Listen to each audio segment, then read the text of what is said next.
बातें करते हम खेतों की और उसके रखवाली की, बाग बगीचा फल फूलों और फसलों की हरियाली की। हम बीजों की बातें करते उत्तम जल संसाधन की, हम तकनीकी बातें करते फसलों के उत्पादन की। हर किसान का सपना सच हो जीवन सुखद बनाने को, गाँव-गाँव के हर आंगन का प्यारा सा ये दर्शन। कृषि दर्शन, कृषि दर्शन, कृषि दर्शन, कृषि दर्शन, कृषि दर्शन, कृषि दर्शन, कृषि दर्शन, कृषि दर्शन। नमस्कार, जोहार। कृषि दर्शन कार्यक्रम में आप सभी किसान भाई बहनों का स्वागत है। मैं हूं नमिता। हमारे मेहनती किसान भाई बहन 2 गज की दूरी, मास्क है जरूरी वाले नियम को अपनाते हुए अपने खेतों में कार्य कर रहे हैं, इसका हमें पूर्ण विश्वास है। तो आइए सबसे पहले हम देखते हैं कृषि समाचार। नमस्कार, कृषि समाचार में आपका स्वागत है। मैं हूं अंशुशिखा लकड़ा। आइए देखते हैं आज कृषि समाचार में क्या है खास। पीएम कुसुम योजना के तहत खेतों में लगाएं सोलर पावर प्लांट। कृषि गतिविधियों को बागवानी बना सकती है लाभकारी। मड़ुआ की खेती के लिए अनुशंसित प्रभेद में लगाएं A404। अब समाचार विस्तार से। किसान प्रधानमंत्री कुसुम योजना के तहत अपने खेतों में सोलर पावर प्लांट लगा सकते हैं। जिन किसानों के पास 2.5 हेक्टेयर के करीब जमीन है, वे सोलर पावर प्लांट लगाकर सालाना आय करीब 48 लाख रुपए आमदनी कर सकते हैं। जिनके पास अपनी जमीन नहीं है, वे किसान लीज पर जमीन लेकर भी सोलर पावर प्लांट लगा सकते हैं। किसान भाई बागवानी कृषि गतिविधियों को ज्यादा लाभकारी बना सकती है, साथ ही ग्रामीण आबादी को रोजगार दे सकती है और प्राकृतिक संसाधनों का संरक्षण भी कर सकती है। इसके लिए केंद्र सरकार ने बागवानी क्षेत्र में वित्तीय आवंटन कृषि क्षेत्र की तुलना में 2 गुना किया है। कृषि वैज्ञानिक के लिए टिश्यू कल्चर अपनाने की सलाह दी है। किसान भाई, यदि आप तसर उत्पादन कर रहे हैं तो जरूरी है मूल्य संवर्धन और उचित मूल्य की प्राप्ति करना। यदि इन बातों पर ध्यान देंगे तो अच्छी आमदनी प्राप्त कर सकते हैं। कच्चा माल बैंक में यानी कोषा को दे। साथ ही धागा के लिए झारक्राफ्ट, खादी और जैम पोर्टल पर जा सकते हैं। यह केंद्र सरकार द्वारा क्रियान्वित की जा रही है। तसर उत्पादन से उचित मूल्य की प्राप्ति करें। नगद प्राप्ति के लिए सस्ती दर पर बिक्री करना उचित नहीं है। इसके लिए जैम पोर्टल पर भी जा सकते हैं। जैम पोर्टल में तसर और खादी उत्पाद को सरकारी इलेक्ट्रॉनिक मार्केट में डाल देंगे तो यदि 90 दिनों तक बिक्री नहीं हुई तो 80% राशि आपके पास आ जाएगी। मूल्य संवर्धन और साथ साथ मूल्य का उचित मूल्य का प्राप्ति करना, इन चीज़ों पर अगर ध्यान देंगे कृषक कि नहीं हमको 1 रुपया, पौना रुपया में नहीं बेचना है, हमको नगद के लालच में अपने चीज़ का दाम कम नहीं करना है, तो वो हमेशा रॉ मटेरियल बैंक, कच्चा माल बैंक में देंगे जाके कोषा को। और साथ साथ धागा के लिए वो झारक्राफ्ट है, खादी है, और जहाँ भी हम लोगों के टेलीफोन नंबर घूम रहे हैं, जेम पोर्टल एक ऐसा है जिसमें कि तसर और खादी उत्पाद को अगर आप डाल देंगे गवर्नमेंट इलेक्ट्रॉनिक मार्केट में, तो अगर 90 दिन तक बिक्री भी नहीं हुआ तो 80% पैसा आपके पास आ जाएगा। ये सभी प्रक्रियाएं केंद्र सरकार के द्वारा क्रियान्वित हो रही हैं। मड़ुआ की खेती से अधिकाधिक उत्पादन लेने के लिए 8 से 10 किलोग्राम बीज प्रति हेक्टेयर लगाएं। कतार से कतार की दूरी 25 से 30 सेंटीमीटर होनी चाहिए। बेहतर उत्पादन के लिए अनुशंसित प्रभेद में A404 लगाएं। मड़ुआ की खेती के लिए 3 से 4 बार खेत को अच्छी तरह जुताई करके पाटा चला दे। गोबर की सड़ी खाद 5 टन प्रति हेक्टेयर की दर से अच्छी तरह मिला दे। चूँकि मड़ुआ टार जमीन में बोया जाता है, इसलिए जल निकास का पूरा प्रबंध होना चाहिए। किसान भाई खरपतवार के नियंत्रण और खेत की तैयारी के लिए बखर नामक कृषि यंत्र का प्रयोग कर सकते हैं। इसकी कार्य क्षमता 1 से 1.5 एकड़ प्रतिदिन है। आज की विशेष जानकारी है बैगन फसल में बंधक कीट और फल छेदक कीटों के नियंत्रण के बारे में। बैगन फसल में शूट यानी बंधक कीट और फल छेदक कीटों के नियंत्रण के लिए अंडा परजीवी ट्राइकोडर्मा किलोनिस 1 से 1.5 लाख प्रति हेक्टेयर की दर से व्यवहार करें। एक सप्ताह के अंतराल पर 4 से 5 बार उपयोग करें। और अब एक नज़र राज्य के 5 प्रमुख शहरों के मौसम के मिजाज पर। आज राज्य के 5 प्रमुख नगरों के अधिकतम और न्यूनतम तापमान कुछ इस प्रकार दर्ज किए गए। रांची का अधिकतम तापमान 36 डिग्री सेल्सियस और न्यूनतम 24 डिग्री सेल्सियस।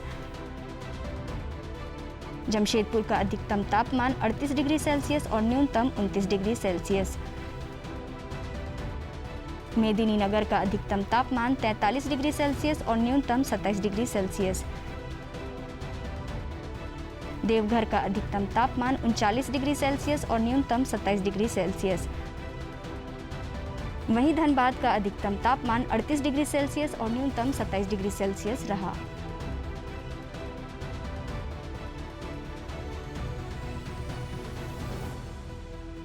कृषि समाचार में आज इतना ही। अगले दिन अगले अंक में फिर मुलाकात होगी कुछ ताज़ा तरीन खबरों के साथ। तब तक के लिए दीजिए इजाज़त। नमस्कार, जोहार। और आज हम बातें करेंगे बरसाती भिंडी में क्या सावधानियां बरती जाए। समय आ गया है बरसाती भिंडी लगाने का, तो हमें क्या क्या सावधानियां बरतनी है, आइए इसके बारे में जानते हैं।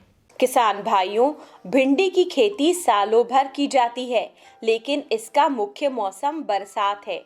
राज्य के जो किसान खरीफ के मौसम में भिंडी की खेती करने वाले हैं, वे इसकी संपूर्ण आर्थिक उपज प्राप्त करने के लिए इसे रोग व्याधि और कीड़े मकोड़े से बचाने के लिए शुरू से ही ध्यान देना आरंभ कर दें।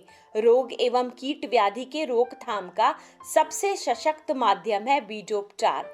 इसलिए आप भिंडी की बुआई से पहले बीजोपचार जरूर करें। देखिए, बीजोपचार कर लेने से जो है कीड़े बीमारी की जो भविष्य में समस्याएं होती है वो समस्याएं कम हो जाती है, और ये काफ़ी अपने आप में बहुत ही सस्ता विधि है। कीड़े बीमारी हो जाने के बाद जो है ये काफ़ी परेशानी हो जाती है और उसमें किसान को खर्च ज़्यादा बैठ जाता है खेती करने में। तो खर्च को कम करने के लिए बहुत ही अनिवार्य है। अगर ये बीजोपचार समय पर किसान बंधु कर लेते हैं तो उससे किसान बंधु को यानी कि कीड़े बीमारियों से उनका सेफ्टी हो जाता है भविष्य में। भिंडी की बुआई से पहले कीट एवं रोगों के रोकथाम के जो उपाय हैं, उनमें से एक है कीट एवं रोग रोधी प्रभेदों का चुनाव। कृषि संस्थानों और बाजार में भिंडी के कई ऐसे उन्नत प्रभेद हैं जो कीट एवं रोग रोधी भी हैं और अच्छी उपज देने में भी सक्षम हैं।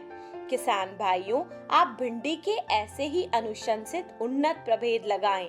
Pusa Sawani, Pusa A4, Indo American hybrid seed, ये बहुत ही अच्छा है, आपका उत्पादन देता है। ये अगर आप लगाते हैं तो उसमें अच्छी उपज लेके आप आमदनी प्राप्त कर सकते हैं कृषक बंधु। मिट्टी से भी भिंडी के पौधों में रोग एवं कीट लगने का खतरा रहता है। दरअसल मिट्टी दूषित या संक्रमित हो तो उसमें कई तरह के सूक्ष्म जीवाणु, कीटाणु या विषाणु पलने लगते हैं जो पौधों को अपना शिकार बनाते हैं। इस समस्या से बचने के लिए खेत की तैयारी करते समय मिट्टी का उपचार जरूर करें। इसके लिए सड़ी हुई गोबर की खाद में ट्राइकोडर्मा मिलाकर खेत की मिट्टी में मिला दें। कृषक बंधु, सबसे पहले तो मैं आपको ये बता दूं जो कि आप जो है ना बीज उपचार करने के बाद जो है मिट्टी उपचार जरूर से जरूर कर लें। मिट्टी उपचार कर लेने से जो मिट्टी जनित जो बीमारी है वो पौधे में न के बराबर लगेंगे। मिट्टी उपचार करने के लिए आप सबसे पहले जो है सबसे बढ़िया आपका जो है तरीका है, उसमें आप जो है ट्राइकोडर्मा का इस्तेमाल करें। 1 किलो ट्राइकोडर्मा मार्केट से ले आवें और ट्राइकोडर्मा में 20 से 25 केजी सड़ा हुआ गोबर खाद मिला करके उसको जो है 24 घंटे के लिए आप जो है ना सड़ा हुआ गोबर खाद के साथ में उसको मिला के और खेत के अंतिम जुताई के टाइम में उसको जो है भुड़काव कर दें तो आपको जो है मिट्टी जनित बीमारी का सामना कम करना पड़ेगा। किसान भाइयों, भिंडी की खेती से अधिकाधिक उपज और अधिकतम लाभ प्राप्त करने के लिए अनिवार्य रूप से उन्नत कृषि तकनीक अपनाएं। बरसात के मौसम में जल जमाव और लगातार नमी की अधिकता के कारण कीटों की संख्या बढ़ जाती है जो भिंडी फसल के लिए काफी नुकसानदेह है। आधुनिक कृषि तकनीक में कीट एवं रोग नियंत्रण के ऐसे कई उपाय हैं जिनका समन्वित उपयोग करके रोग एवं कीटों के प्रकोप पर काबू पा सकते हैं। अच्छा से अच्छा तकनीक को वो एडॉप्ट करें, यानी कि उसको मतलब अपनाएं और तब जा कर के जो उनको अधिक फ़ायदा होगा। इसके लिए कीड़ा बीमारी से मैनेजमेंट उसका सबसे ज़्यादा अनिवार्य है, उसको आपको करना चाहिए और इसके बाद तब जा कर के आप उसका सही फ़ायदा आप ले पाएंगे। तो बहुत सारी बीमारियां इस मौसम में होता है, जैसा कि आपको पता है वर्षा के मौसम में आपको कीड़े बीमारी की समस्याएं काफ़ी हो जाती है, क्योंकि वर्षा का मौसम जो है कीड़ा बीमारी को बढ़ने का जो है काफ़ी जो है ना वातावरण प्रोवाइड करता है, अच्छा वातावरण प्रोवाइड करता है, जिससे कीड़ा बीमारी पूरा वातावरण में हो जाता है और हमारी फसल को काफ़ी वो नुकसान पहुंचाता है। जैसा कि कृषक बंधु जानते हैं वर्षा के मौसम में सब्जी का रेट जो है काफ़ी बढ़ जाता है। अगर उसका समुचित प्रबंधन अच्छा से करें कृषक बंधु तो उसका सही उचित मूल्य प्राप्त करके अपनी आय को काफ़ी वो बढ़ा सकते हैं, अगर वो बढ़िया से कीट व्याधि का मैनेजमेंट कर ले तो। भिंडी की जैविक खेती की जाए तो ज्यादा बेहतर है। इससे मिट्टी, उपज और उपभोक्ता तीनों को रसायन के दुष्प्रभाव से बचाया जा सकता है। इससे मित्र कीट और जैव पारिस्थितिकी की भी रक्षा होगी। जहां तक भिंडी में रोग एवं कीट नियंत्रण की बात है तो आप इसके लिए देसी और घरेलू जैविक नुस्खे अपना सकते हैं। किसान बंधु को जैविक खेती के लिए जो है आप जो है ना सबसे पहले घरेलू नुस्खे को आप अपनाएं तो उसका जो है क्वालिटी भी आपको मेंटेन रहेगा। जैसे कि आप कीटनाशी का जो आप उपयोग करते हैं उसका कम करेंगे, उसका जो है आदमी पर भी उसका प्रभाव कम पड़ेगा, खराब दुष्प्रभाव कम पड़ेगा। इसके लिए सबसे पहले जो है आप जो है नीम युक्त कीटनाशी का इस्तेमाल करें। उसको आप घर में भी बना सकते हैं, उसके बारे में मैं थोड़ा थोड़ा करके बताने का प्रयास करूंगा। नीम युक्त जैसे कि आप 1 किलो नीम का पत्ती ले लीजिए और उसको जो उसमें आप जो है ना पूरा से किसी ड्रम में उसको एक पूरा भर लीजिए नीम का पत्ती, उसमें 1 लीटर पूरा भर पानी से भी भर दीजिए, उसको 2 से 3 दिन आप छोड़ दीजिए और इसके बाद पानी से उसको छान के उसमें जो है आप जो है चूना मिला के और सर्फ मिला करके जो है उस घोल उसका जो सॉल्यूशन बनता है उसको अगर आप छिड़काव करते हैं तो उससे जो है आप कीड़ा बीमारी का इम्पैक्ट कम हो जाता है। एक्चुअली ये जो है कीड़ा का जो है मारता नहीं है, ये एक्चुअली कीड़ा का टेस्ट को जो है ना वो बदल देता है, जिसके कारण कीड़ा उस हमारे फसल को नुकसान नहीं पहुंचाता, वो डिटेस्ट हो जाता है कीड़ा को, कीड़ा उसको खाता नहीं है। अगर नीम युक्त या खैनी से बना हुआ कीटनाशी अगर आप बनाते हैं, खैनी से जो बनाते हैं जैसे कि 1 किलो आपने डंठल खैनी का ले लिया, उसको पूरा छोटा छोटा टुकड़ा आप बना लेते हैं, उसमें आप जो है 3-4 लीटर पानी मिला देते हैं, इसके बाद उसको 2-3 दिन के लिए पूरा छोड़ देते हैं या पूरा गर्म करके उसको खौला देते हैं, इसके बाद जो है 1-2 दिन उसको छोड़ देते हैं, इसके बाद उसमें चूना मिला के और कुछ सर्फ का पाउडर मिला के अगर उसको छिड़काव करते हैं तो फिर आपको जाके कीड़ा और बीमारी से लड़ने का उसका यानी कि न के बराबर होता है। ऐसा करके आप किसान बंधु जरूर अपनाएं तो आपको जो है उसका काफ़ी बेनिफिट मिलेगा और इससे क्वालिटी भी आपका मेंटेन रहेगा। किसान भाइयों, कृषि विशेषज्ञ द्वारा दिए गए सलाह को अमल में लाएं।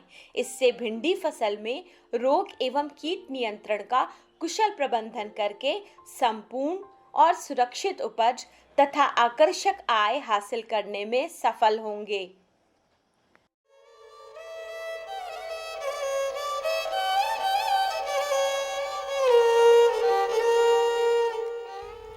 माय माटी, क्या हो गया है तुझे? न सेवा में कमी, न खाद पानी में कमी, फिर ये उपज में कमी क्यों? गंगा, ए गंगा, तुम्हारी माँ की तबीयत बहुत ज्यादा खराब है। माँ की तबीयत खराब है? हाँ, और मैंने डॉक्टर को भी बुला लिया है। अच्छा चलो चलो। हाँ चलो। माँ, बेटा आपको क्या हो गया है माँ? सुनो, इसमें सभी जांच लिख दिया है, हॉस्पिटल जाके सभी जांच करवा लेना, वहाँ एक हेल्थ कार्ड मिलेगा, उसके आधार पे अपनी माँ का सेवा करना। ठीक? ठीक है सर। सेहत का आईना ये हेल्थ कार्ड। जी सर। मेरे खेत की माटी भी तो मेरी माँ है, मैंने इसके स्वास्थ्य की तो खैर खबर नहीं ली, मिट्टी की भी स्वास्थ्य जांच करवाऊंगा, मिट्टी का हेल्थ कार्ड बनवाऊंगा।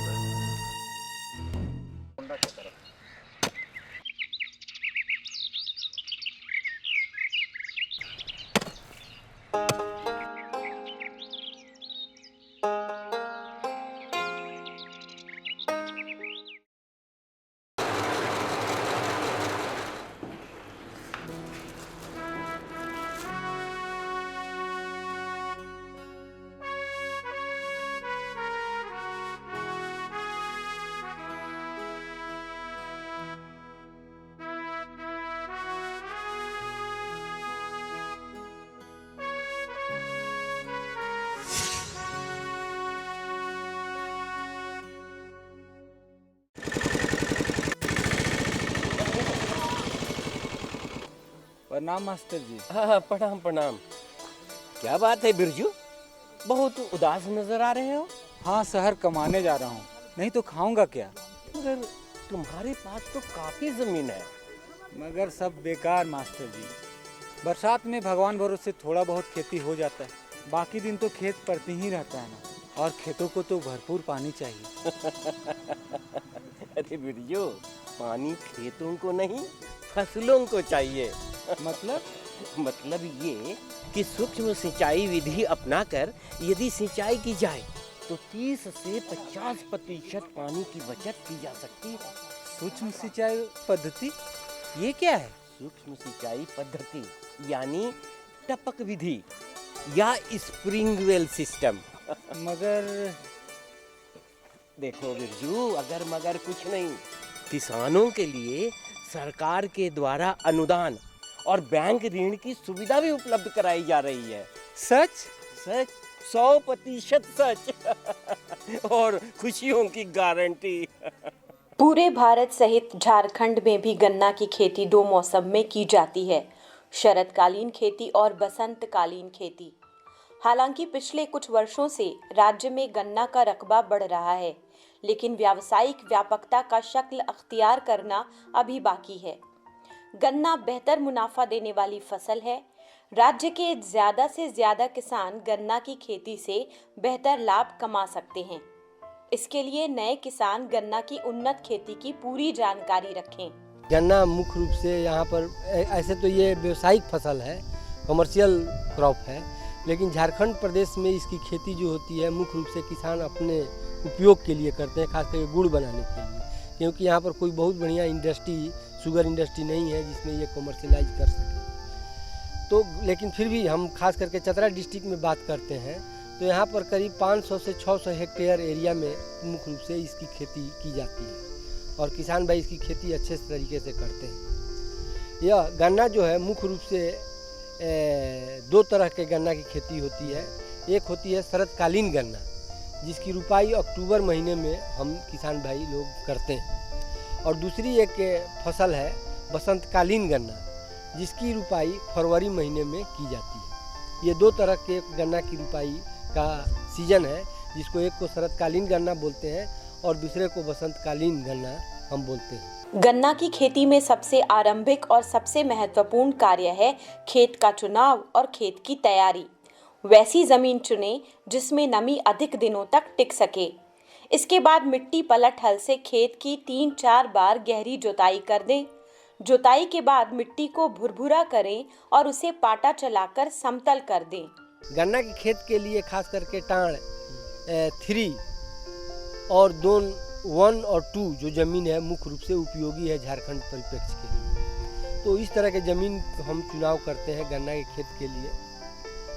और गन्ना की खेत की तैयारी के लिए हम खेत को बहुत ही बढ़िया से तैयारी करते हैं। 3-4 बार, एटलीस्ट 3-4 बार हम खेत की जुताई करते हैं। अगर ट्रैक्टर से जुताई करना है तो डिस्क हैरो लगा के उसकी जुताई करते हैं, जिससे कि ज़मीन क्या उलट पलट बढ़िया से हो जाए और गन्ना का जो रूट है वो नीचे तक है आसानी से पेंट्रेट कर सके, जा सके। तो इस तरह से खेत की जुताई ऐसी करनी है जिससे कि खेत भुरभुरा हो जाए और उसमें अच्छा से उसको लगाया जा सके। गन्ना फसल लगाने के लिए बीज के रूप में गन्ना के 2 आंख वाले कटिंग का चुनाव करें। सही अंकुरण हो और उसमें रोग व्याधि का प्रकोप ना हो, इसके लिए अनुशंसित मात्रा में कार्बेंडाजिम दवा से बीजोपचार कर लें। गन्ना का जो डंठल होता है, जो गन्ना होता है, उसको इस तरह से कटाई करते हैं कि कम से कम उसमें 2 आँख निश्चित रूप से रहे। 2 आँख नहीं रहने से फिर उसमें दिक्कत हो जाता है। तो इस तरह से गन्ना की कटाई करें जिससे कि उसमें 2 आँख रहे। जब कटाई कर लेते हैं तो उसका ट्रीटमेंट, सीड ट्रीटमेंट भी जैसे कि हम बोलते हैं, तो उसका सीड ट्रीटमेंट भी करना बहुत महत्वपूर्ण होता है। उसके लिए खास करके हम लोग जो रिकमेंड करते हैं कार्बेंडाजिम 2 ग्राम प्रति लीटर पानी से मिला के घोल बनाते हैं और घोल बनाकर गन्ना के कटिंग जो होता है उसको कम से कम 2 घंटा के लिए उसमें रखते हैं, जिससे कि वो पूर्ण रूप से उसमें मिल जाए। और फिर उसके बाद हम लोग उसको जुताई करते हैं, उसके बाद उसका रुपाई करते हैं। गन्ना का हर पौधा जमीन से पर्याप्त मात्रा में खाद, पानी और वातावरण से धूप और हवा ग्रहण करेगा, तभी उसका सही विकास होगा और बेहतर उत्पादन मिलेगा। इसलिए रोपाई में कतारों और पौधों के बीच अनुशंसित दूरी रखें। साथ ही खेत की तैयारी में अंतिम जुताई के समय प्रति हेक्टेयर की दर से 10 टन कंपोस्ट मिलाएं। आलू का हम लोग रोपाई करते हैं, उसी तरह से इसकी हम लोग रोपाई करने के लिए रो बनाते हैं और रो से रो की दूरी 90 सेंटीमीटर के करीब हम लोग रखते हैं और 2 जो एथी रहता है उसको हम लोग लगाते हैं। डॉक्टर साहब, ये तो बहुत ही जमीन की तैयारी में मुख्य रूप से अगर किसान के पास कंपोस्ट है, काहे कि ये बहुत ही हेवी फर्टिलाइजर कंज्यूमिंग क्रॉप है, तो वैसी स्थिति में किसान भाई को ये सलाह दी जाती है कि गन्ना की जहाँ भी खेती करें, जमीन में कम से कम 10 टन प्रति हेक्टेयर की दर से कंपोस्ट का प्रयोग निश्चित रूप से करें। अगर कंपोस्ट का प्रयोग नहीं करते हैं तो गन्ना के खेत में एक बार से दोबारा उसमें फसल नहीं लें। किसान भाइयों, गन्ना की रोपाई के बाद सिंचाई की उत्तम व्यवस्था रखें। मिट्टी में नमी की कमी ना होने दें, वरना रस और मिठास में भी कमी आ जाएगी। रोपाई के बाद कम नमी दिखे तो 2 सप्ताह बाद पहली सिंचाई कर दें। अगले चरण में निकाई, गुड़ाई और जड़ों पर मिट्टी चढ़ाने का काम पूरा कर लें। शरतकालीन गन्ना जब आप लगाते हैं, अक्टूबर महीने में लगाते हैं, तो लगाने के अक्टूबर में तो कुछ ज़मीन में मॉइस्चर भी रहता है, लेकिन अगर ज़मीन में मॉइस्चर नहीं है तो लगाने के 10 से 15 दिन के बाद, 15 से 20 दिन के बाद उसका सिंचाई कर देना चाहिए, जिससे कि उसका जल्दी से जर्मिनेशन हो जाए और ग्रोथ हो जाए। उसके बाद खरपतवार नियंत्रण के काम करते हैं, कोड़ाई निकाई करते हैं, मिट्टी चढ़ाने का काम करते हैं, डिंगअप का काम करते हैं। और जब जैसे उसमें मॉइस्चर नहीं रहे तो जनरली हम लोग पूरे गन्ना में 6 से 7 इरिगेशन रिकमेंड करते हैं, लेकिन झारखंड में जैसे कि मिट्टी का प्रकार है तो यहाँ 8 से 9 या 10 इरिगेशन तक भी किसान भाई करते हैं, लेकिन सॉइल में हमेशा मॉइस्चर बरकरार रहे, जिससे कि उसका जो शुगर परसेंटेज है और उसका जूस कंटेंट जो है वो बना रहे। इसलिए हमेशा इस बात को ध्यान में रखना है कि मिट्टी में मॉइस्चर बना रहे, खास करके शरतकालीन गन्ना और बसंतकालीन गन्ना दोनों इस परिस्थिति। तो ये थी गन्ना फसल की खेती की बुनियादी जानकारी। किसान भाइयों, आप इस जानकारी का लाभ लें और गन्ना की खेती से अच्छी आमदनी प्राप्त करें। देखा ना किसान भाई बहनों, जो फसलें हमने लगाई है उसमें हमें कौन कौन सी सावधानियां बरतनी है और कृषि कार्य किस तरह से करना है, इसके बारे में हम जान गए हैं। अब समय हो गया है आपसे विदा लेने का। जाने से पहले आपको जरूर बताएंगे कि कोरोना का वैक्सीन आ गया है और कोरोना का वैक्सीन आप जरूर लें, क्योंकि ये हमारे स्वास्थ्य के लिए बहुत ही फायदेमंद है। अब जाने से पहले हमारा पता लिख लीजिए। हमारा पता है कार्यक्रम कृषि दर्शन, कृषि प्रकोष्ठ द्वारा केंद्र निदेशक, दूरदर्शन केंद्र, रातू रोड, रांची, पिन संख्या 834001। अब आप मुझे और हमारी कृषि दर्शन टीम को विदा कीजिए। तब तक के लिए जोहार।